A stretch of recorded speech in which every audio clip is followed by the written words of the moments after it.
So it's video number 2 in our needle felted cat series. What we're going to be doing is one needle felted cat every week because cats are such the most difficult sculptures to make. So we're looking at practicing lots of different kinds of cartoon cats from our childhood, and eventually we will be able to hopefully find our own style of cat. And today we're starting with Charmy Kitty, who's a lovely beautiful white cat. So to start with, I'm making the body parts. We're starting with her body, which is just going to be a fat tube of white. I'm just using core wool here again. This is the carded white Corridale. If I was making this for someone, I would probably cover this in some of the beautiful white lightning fibre, but I'm finding just this carded white Corridale is actually good enough for this. So we've got the body, and then the legs. The front legs are just going to be 2 smaller tubes, and I'm felting the sides and the bottom and leaving the top a bit loose for attaching later on.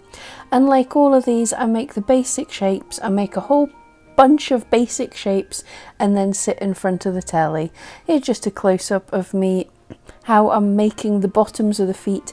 So stabbing up into the bottom, up into the length of the leg, and then stabbing along the sides of the leg to make a good strong leg. And now onto the head. Now, I don't know quite how to describe this shape. I'm following on from the picture that I found from the internet of Charmy. So making a kind of flat ball and then adding pieces as I feel I need to. And then what I'm working on to get the cheek fluff, I want it felted in. As you can see, I'm felting a curve shape and letting the ends poke out in little triangles, little poking out the side. So basically all I'm doing is I have the idea of this shape in my mind, and I've just taken a big ball of fluff, and I'm squeezing it into the shape. I'm moving the needle about until I get it roughly to the shape that I want. I wish there was a better way to describe this. And then as I feel the need, I want the front of the face to be poking out a little bit further than the back. So I'm just adding little bits of fluff into the areas that I feel need built up a little bit more. And just always remember keeping the needle perpendicular to what the final surface I want to be. So I'm moving the piece and I'm moving the needle, felting all over, squishing between my fingers, and obviously being very careful with my fingers. Now, Charmy Kitty debuted in Hello Kitty in 2004, so she's about 14 years old now, and her name comes from charm, which is to do with the key that's round her neck, and this key leads to Hello Kitty's jewelry box, which is in the woods somewhere. I'll have to look into that. I don't know much about Hello Kitty, but I just thought that was the cutest thing. So she's a charm wearing cat, quite charming really. And she's got the key because Charmy likes shiny sparkly things. They make her happy. So after a bit of felting, this is what we've got. The body and the legs nice and smooth, and a rather bizarre shaped head that's really a ball with 2 points out the side if you're going to be fussy about it. And then I'm making the ears just with a couple of pinches of fleece, making a rough cone pyramid type shape and felting it on either side at the top of the head. The top of the head slightly narrower than the bottom in this case. So making 2 of these, popping them on the top of the head, squeezing about, squishing it between my fingers, moving the position until I'm quite happy with it, and then just felting it in place until they're fairly firmly felted. As you can see, I manipulate the shape quite a lot when I'm felting with it. I prefer to start off with a softer shape and then squeeze it and manipulate it and sculpt it down from the beginning shape. So just felt around until you're happy with it. And again, wanting to build up the front just a little bit more than the back. So adding another glob of fibre onto the front and felting that in. Always trying to get a bit smooth. If there's any join lines that show up, just putting a thin amount of fibre over that and felting it nice and smooth. And after about an hour of felting, we have this smooth shape, which is the cat's face. As you can see, it's it's mainly a bowl with 2 bits poking out the side and 2 ears on top, and there's the legs, and here we have the body. So this is so nearly done. This is actually quite a simple project. Just going to attach the front legs onto the body so she's in a sitting position. So we're kind of making a right angled triangular shape here. Making sure the legs are at an angle, always practice, try and sitting her down to make sure that she can sit. And yeah, that looks pretty good. So now we're just going to use a little bit of fluff on the top of her neck to attach her body to her face, body to her head.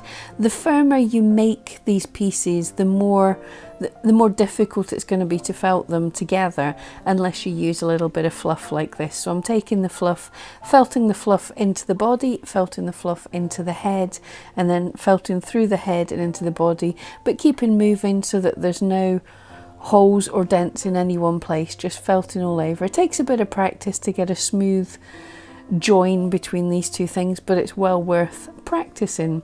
And now just quickly making some back legs exactly the same way as the front, but making them just a little bit smaller, so little tubes, felting the front, the paw end of them, and the leg, and leaving a bit loose, and the tail as well. Now this is just a kind of rounder version of the legs, more puffy, and all I'm doing is at the end of the tail I've separated it out into 3 bits, and I'm felting these 3 bits into little pyramids, into little points at the end here, just gently between my fingers, and again just manipulating the shape until I'm totally happy that I've got a kind of tail shape. Best way I can describe that. And then, like all the other bits, these are just going to need more firming up. So for her ribbon, I just want a flat, thin ribbon of fleece. Now you could wet felt this if you know how to wet felt. This is fairly simple to wet felt.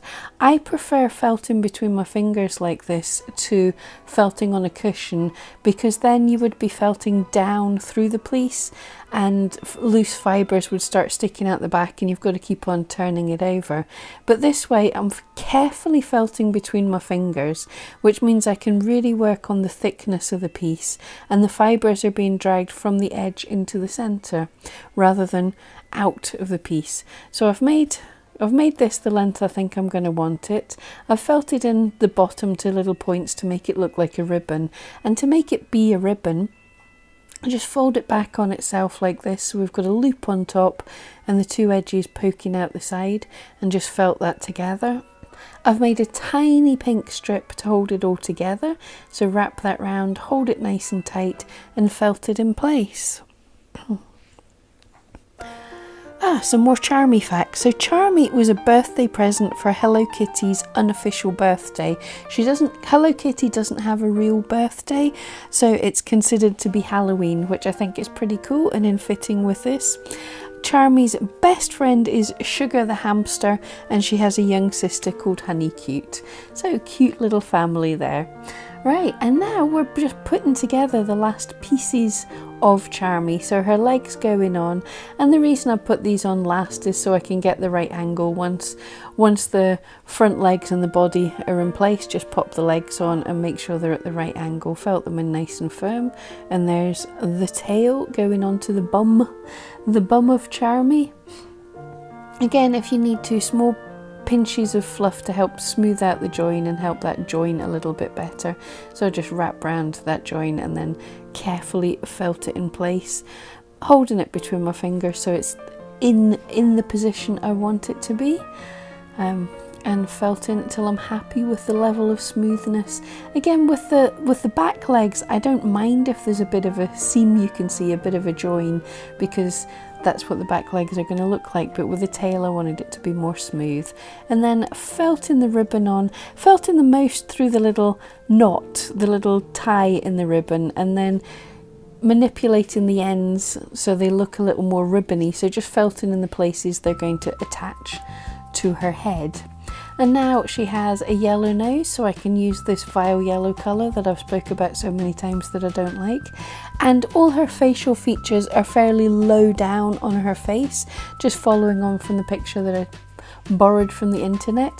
So her nose fairly low down in the middle of her face, and then her eyes almost level with the nose, only slightly higher than her nose, felting in 2 black discs.